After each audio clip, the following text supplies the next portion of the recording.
What is happening, Togi peeps? Oldmantup coming at you today with our Week 4 matchup of the UAPB Season 2 versus Deku and the Baltimore Blastoise. After a 2-week break for the holidays, we are back. Did not get a team builder put together for this before we battled, unfortunately.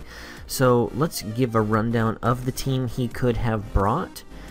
It was Manaphy, Mew, Scizor, Raikou, Porygon 2, Gallade, which is his Mega, Diancie, Zygarde, Dog form, Sandslash, Incineroar, and Tangela.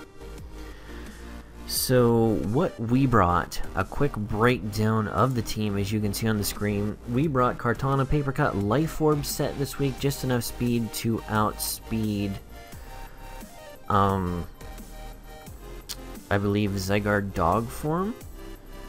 That was the speed tier we were aiming for. Leaf Blade, Smart Strike, Sacred Sword, X Scissor does great damage across the team. Next we got Black Spotted Zebra, the Zebstrika, Expert Belt, Lightning Rod, Thunderbolt, Hidden Power, Ice, Overheat, Volt Switch. Next we got Team Desu, the Cofagrigus, Leftovers, Mummy Ability, Toxic Spikes, Knockoff, Shadow Ball, Pain Split. This is just a switch in, completely physically defensive. Switch in to his physically offensive threats and give the Mummy. Next we have Beef Stew, Diggersby, Choice Scarf this week, Huge Power, Earthquake Return, U-Turn, and Spikes. That's all we really need against this team. Spikes was more or less a utility move we threw in there. There wasn't much left to it. Now we got 4-Spot, the Venomoth, Black Sludge, Tinted Lenses, and we got a little bit of a different set this week. This is more bulky, meant to come in on special and take special attacks outside of Psychic from Mew. Roost, Bug Buzz, Sludge Bomb, Quiver Dance, interesting move spread, which we are not going to fully reveal. A little bit of speed in there so we can outrun some things after a +1 on the Quiver Dance. Last but not least, we have Meme Magic, our Mesprit, with the Assault Vest, getting all dressed up for the Christmas Sprit. U-Turn, Energy Ball, Shadow Ball, Hidden Power, Fire. Just coverage moves across his team, enough speed to outspeed the lower speeded tier things on his team. This is more or less a switch in to what I'm hoping to be a specially offensive Mew and or Raikou Manaphy. Don't want to take too many rain boosted water moves if he's bringing Z-Rain. So I think Z-Rain's probably a good play on his part because it would ruin us outside of the fact of needing HP Fire to take care of Kartana. But outside of that, it does fantastic against our team. So that's what we brought, and we're going to dive into the match. I believe we're starting out with Zebstrika because it outspeeds everything outside of Scarfed Mons on his team. That's what we're going to do. Now, he's going to lead with Jack here. Now, if he's Scarfed, he will outspeed us because we have just enough speed to outspeed him. So we are going to play it safe and switch out here in the event he was going to go for 1,000 hours. We go into Meme Magic. I didn't think he would stay in, and I figured this would be the best on anything he would want to bring in against Zebstrika. I wasn't sure what he was going to want to switch in straight away to take a Thunderbolt, Hidden Power, Ice, whatever it would be. And I knew Meme Magic would be able to come in and take on whatever his answer was to that. So he is going to switch out into Mew, and we are just going to fire off a Shadow Ball. Now we see we're faster. Now we have a little bit of speed investment, so I mean that's not a huge surprise, but the fact that it happened did throw me off a little bit because we are in a lower speed tier than Mew is, and that lets me know right off the bat it's a completely defensively oriented Mew, which is really good to know this early in the match. I'm like, okay, now that was a crit, so that did a lot of damage. He's going to U-turn out here.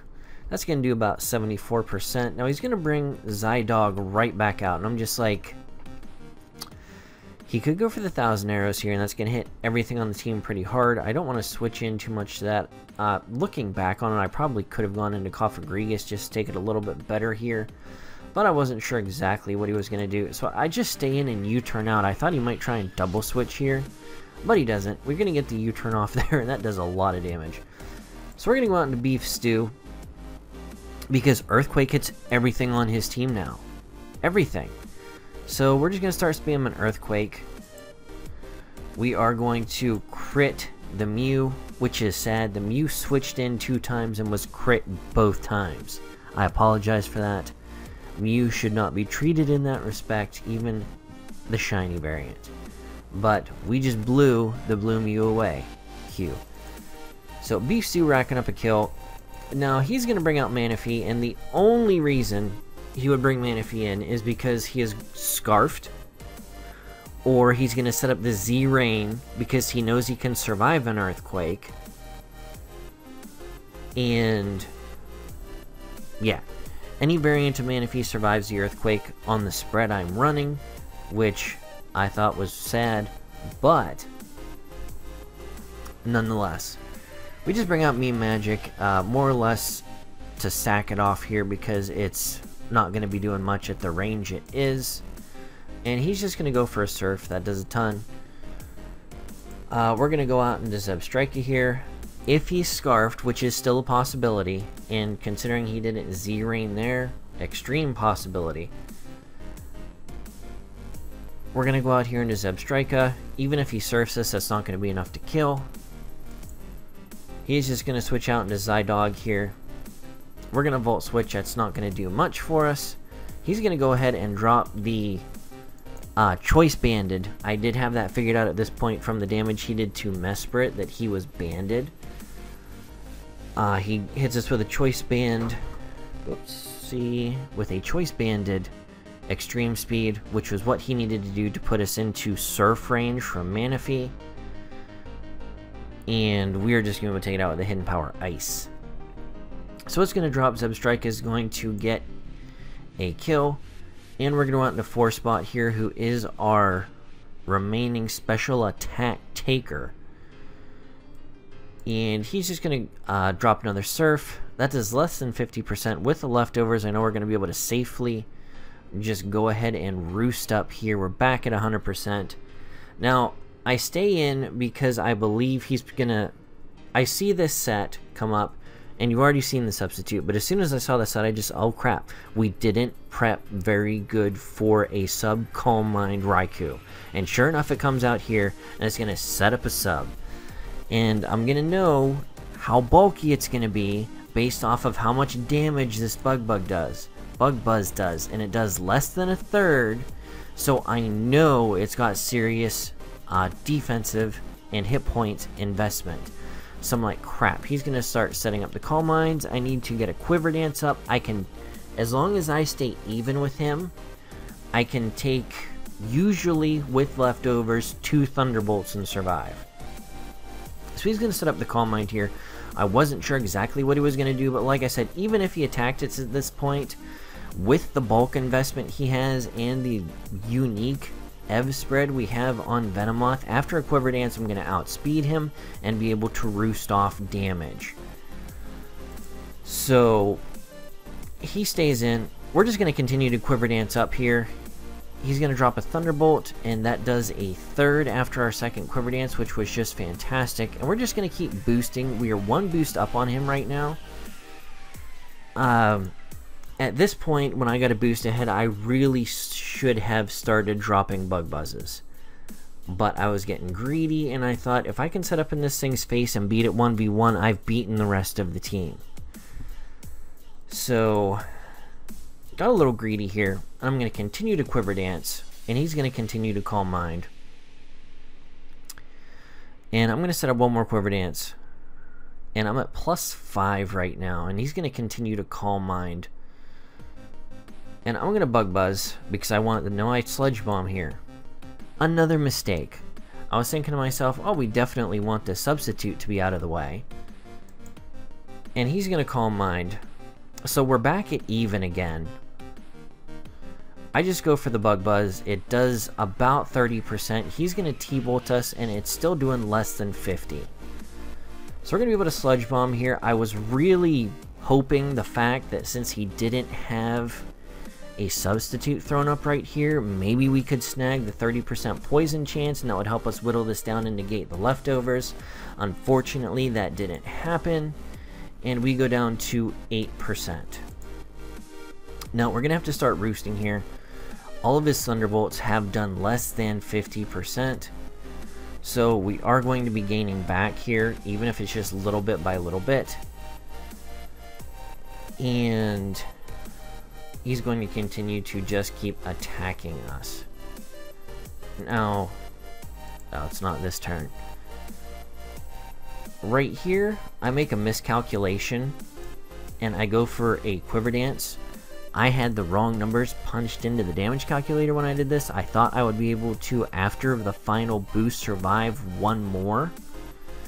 But that wasn't the case. He's going to Thunderbolt and take us out. And that's no bueno. But we're going to go into Beef Stew here, and it's going to give us a chance to lay down a Earthquake on anything he wants to switch in. He chooses to bring in Manaphy. And I know for sure that he's Scarf now. And we're going to go to Cofagrigus because it's the only thing we want to switch in, really. Not knowing what he's going to do. He's going to go for the Surf here. He's going to switch back out into Raikou. And we set up the Toxic Spikes. Really should have opted for the knockoff there. It would have pretty much given the nod to our Diggersby to go ahead and win the match, because nothing on his team would have outsped it. The only thing that would have been able to come in and take an Earthquake at this point, possibly that Mega Gallade would have, but could not switch into one. What else? Scizor could come in and take him, but we set up the Toxic Spikes because, you know, we're genius. We're going to go for the knockoff here, and that isn't going to break its sub. So that's no good. He's going to T-Bolt here. We just have to keep knocking off so he doesn't have a sub up in front of him when he either decides to switch out or he does finally kill us. We should be able to at least do that much, and that's good. So here we have the sub down.